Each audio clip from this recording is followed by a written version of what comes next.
reportage CTV, militant du MRC, entre répression et résilience.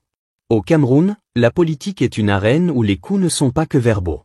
Depuis plusieurs années, un climat de tension persiste entre certains partis politiques, notamment le Mouvement pour la Renaissance du Cameroun, MRC, et le Rassemblement démocratique du peuple camerounais, RDPC. Une situation qui pose une question fondamentale. Jusqu'où peut aller la rivalité politique dans un État qui se veut démocratique? Cette semaine encore, un nouvel incident vient noircir le tableau. À Nkout, des militants du MRC ont été agressés, relançant un débat vieux de plusieurs années. Quelles sont ces exactions dénoncées? Pourquoi persistent-elles? Et surtout, quelles en sont les conséquences pour l'avenir du Cameroun? Ce reportage, neutre et objectif, plonge au cœur d'une réalité troublante, où la politique et la violence semblent parfois marcher main dans la main.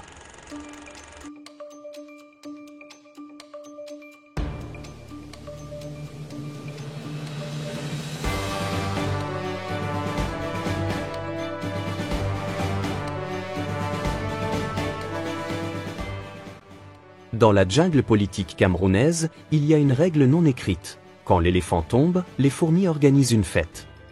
Depuis l'élection présidentielle de 2018, les militants du MRC affirment être devenus des cibles privilégiées. Tout commence lors de la campagne électorale.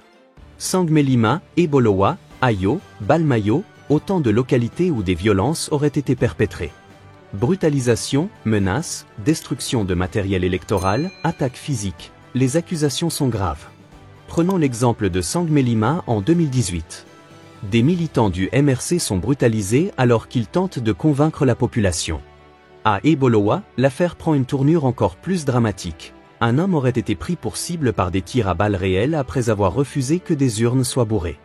Une scène qui rappelle une autre époque où la démocratie ne s'exprimait que dans les manuels d'histoire. Vous êtes sur CTV. Et que dire d'Ayo, où des jeunes auraient été équipés de lames et de couteaux pour empêcher l'affichage des visuels de campagne de Maurice Kamto?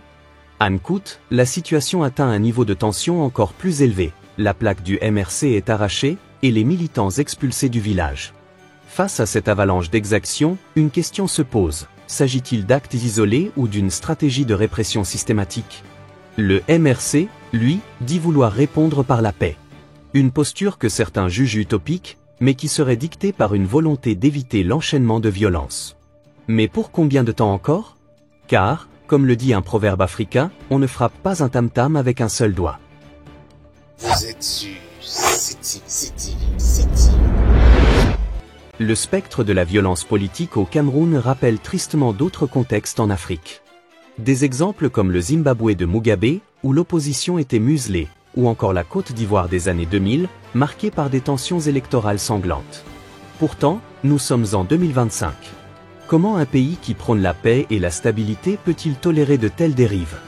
D'un point de vue juridique, la Constitution camerounaise garantit le pluralisme politique et la liberté d'opinion. L'article 3 de la Constitution précise que les élections se déroulent dans la transparence et dans le respect des libertés fondamentales. Or, si les accusations du MRC sont fondées, où est la transparence? Où est le respect des libertés fondamentales?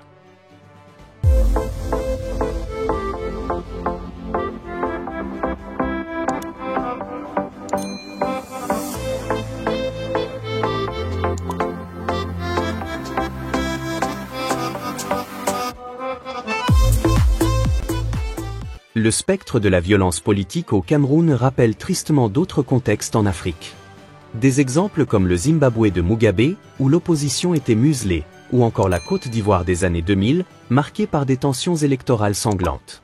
Pourtant, nous sommes en 2025. Comment un pays qui prône la paix et la stabilité peut-il tolérer de telles dérives?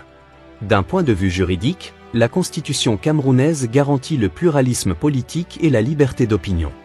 L'article 3 de la Constitution précise que les élections se déroulent dans la transparence et dans le respect des libertés fondamentales. Or, si les accusations du MRC sont fondées, où est la transparence? Où est le respect des libertés fondamentales?